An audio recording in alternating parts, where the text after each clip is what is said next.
प्यार कनेक्टर कहता हो, प्यार कनेक्टर कहता हो। सोनिया लालू जिंदाबाद, सोनिया लालू जिंदाबाद, राहुल गांधी जिंदाबाद, महागठबंधन जिंदाबाद। अच्छा, सिंगावला लोग पैसा में भी बंद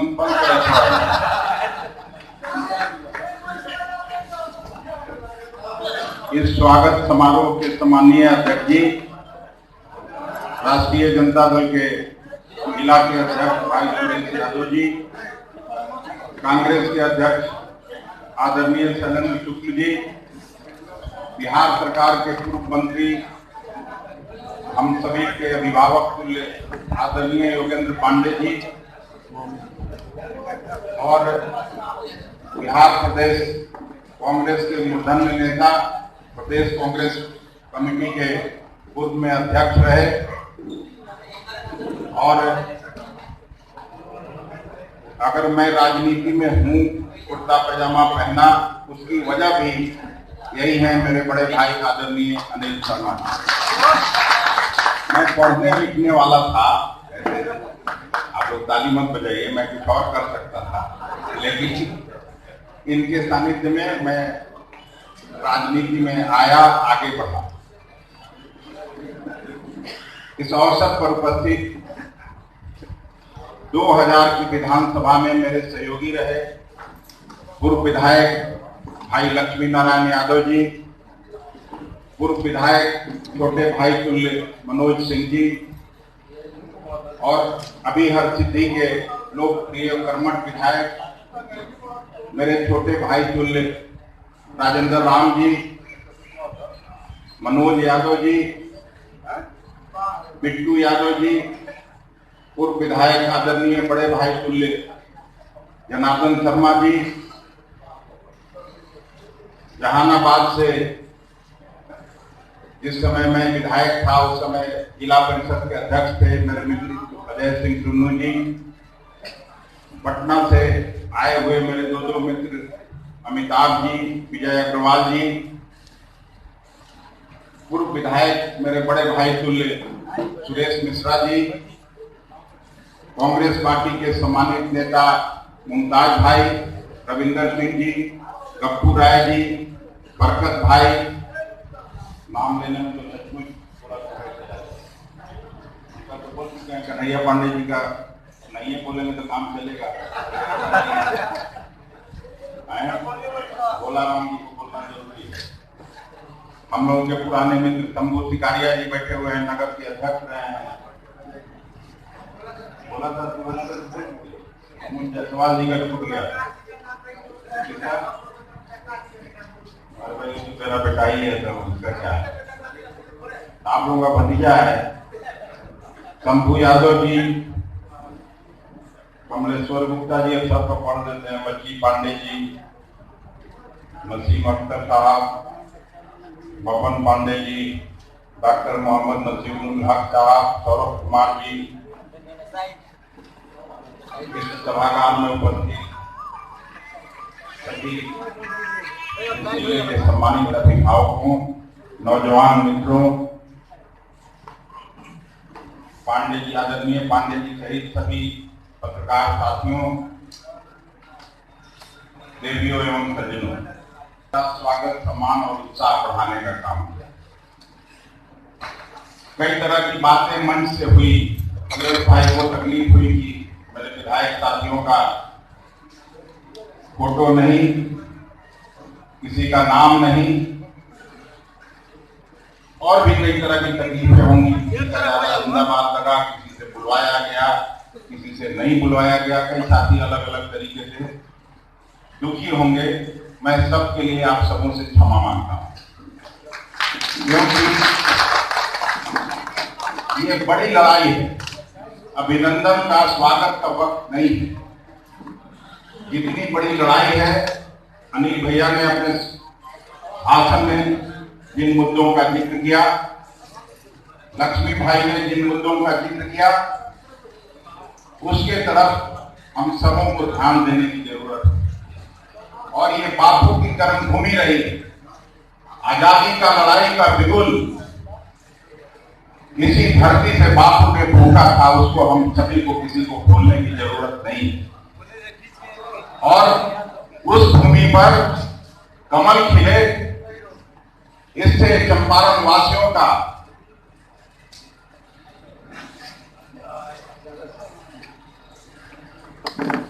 सिर ऊंचा नहीं होता है, बल्कि हम लोगों की प्रतिष्ठा गिनती है। इस बात को ख्याल रखना।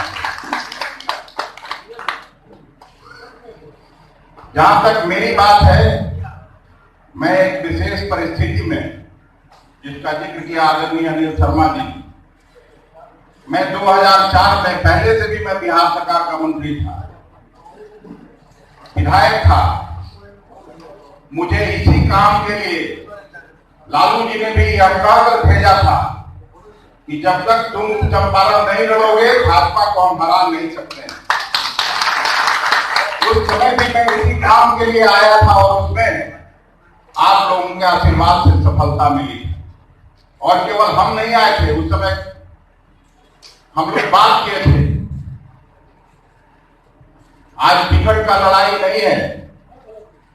लालू जी, राहुल जी जिसको टिकट देंगे, अखिलेश सिंह भी उसी का जिंदाबाद करेंगे, उसी के लिए काम करेंगे। लेकिन असली चिंता है, उसके तरफ ध्यान देने की जरूरत है।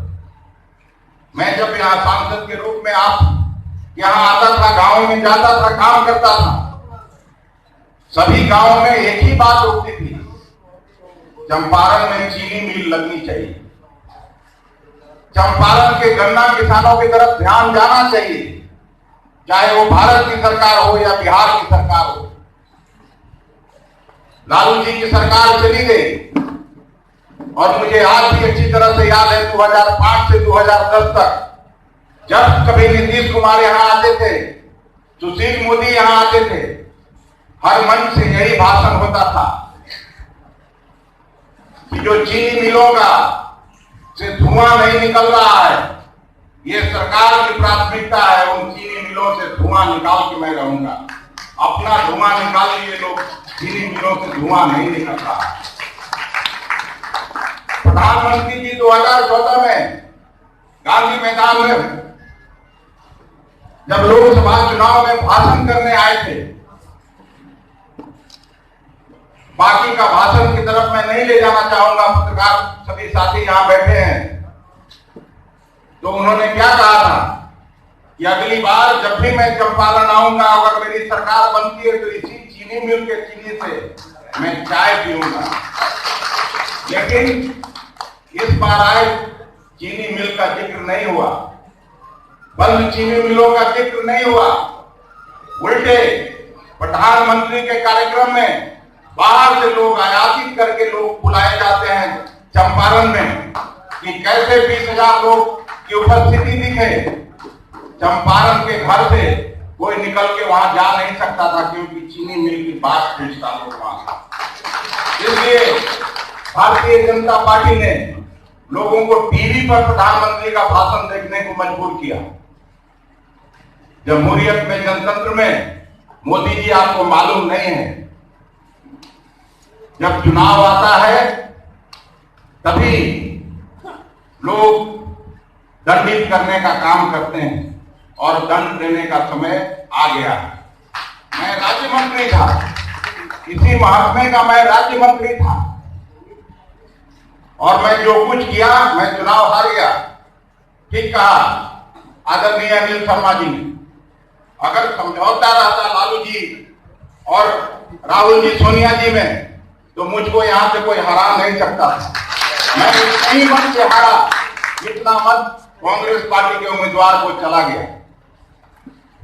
लेकिन जिस चालाकी से राजनीति बदली है बिहार में, उसके तरफ ही सब लोगों का ध्यान जाना चाहिए। ये केवल मेरा, आपका और हम पार्टी का नहीं है काम, बल्कि गांव में बैठे हुए, शहर में बैठे हुए सभी साथियों को इस बारीकी को समझने की जरूरत है कि जिस तरह से नीतीश कुमार जी मुख्यमंत्री बने थे, और जब आते थे चंपारण में, बिहार के दूसरे भागों में, उनके सभी भाषण का एक मुद्दा जरूर होता था, मैं मिट्टी में मिल जाऊंगा, भारतीय जनता पार्टी की तरफ कभी, आरएसएस की तरफ कभी जाऊंगा नहीं। मिट्टी में मिले आपकी नहीं मिले, लेकिन आपकी मिट्टी पलीत जरूर होने वाली है मोदी जी के साथ। वायदा करते थे अनएम्प्लॉयमेंट दूर करेंगे, हर साल 2 करोड़ लोगों को रोजगार देंगे। मोतिहारी में, इस जिले से आप सभी लोग आए हैं, कहीं रोजगार मिला? उस रोजगार की अब बात नहीं होती है। अब बात होती है मंदिर मस्जिद की। फिर से मंदिर बनाएंगे, उसके लिए जुडिशियरी को समाप्त करेंगे। आजादी के बाद इस देश की जनता जब कहीं उसको न्याय नहीं मिलता था तो न्यायपालिका की तरफ जाता था, सरकार से नहीं, विधायिका से नहीं, अपने गांव के बड़े लोगों से नहीं, तो वो न्यायपालिका की तरफ जाता था। लेकिन मोदी जी के शासन में 4 जजेस आपकी तरफ देखते हैं कि आप न्याय दिलवाइए। क्या हो रहा है? जिनको खुद न्याय नहीं, वो किसको न्याय दिलाएंगे? और कांग्रेस पार्टी ने जिस तरह से महाभियोग प्रस्ताव लाया, उसको जिस तरह से खारिज किया जाता है, बिना देखे, बिना पढ़े, बिना कानूनविदों का राय लिए, उससे इनके अधिनायकवादी सोच का पता चलता है। और अगर राजनीतिक पार्टियां इस तरफ नहीं देखती हैं तो ये देश से जनतंत्र और जमहूरियत समाप्त करने वाले हैं आरएसएस के लोग, भारतीय जनता पार्टी के लोग। इसकी चिंता हम सभी को है और इस तरफ हम लोगों का ध्यान जाना चाहिए। आज चंपारण का केवल गन्ना किसानों की बात नहीं, 4 दिन पहले मैं एन कॉलेज गया था, वहां भी मैं भाषण में अपने जिक्र किया था कि शिक्षा को किस तरह से चौपट कर रही है मोदी जी की सरकार। कभी रविन्द्रनाथ टैगोर जी का स्थापित किया हुआ था विश्वविद्यालय विश्व भारती, 2 साल हो गया, वहां वाइस चांसलर नहीं है। हम आप सभी के सामने ये कहना चाहते हैं, आप लोग भी लिखते नहीं हैं, लेकिन विश्व भारती जैसी संस्था में 2 साल से कुलपति नहीं है।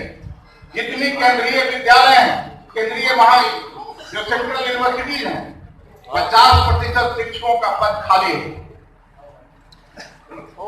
जो आईआईटी और आईआईएम जैसे 90% संस्थान थे नेहरू जी के हुकूमत के समय से, उसमें 40% शिक्षकों का पद नहीं है। और बिहार में यूनिवर्सिटी में 30% केवल शिक्षक काम कर रहे हैं, 70% शिक्षक नहीं है। महाविद्यालयों में, जिस विद्यालय में हम सभी पढ़कर आए थे, सरकारी विद्यालय, वहां शिक्षक नहीं है।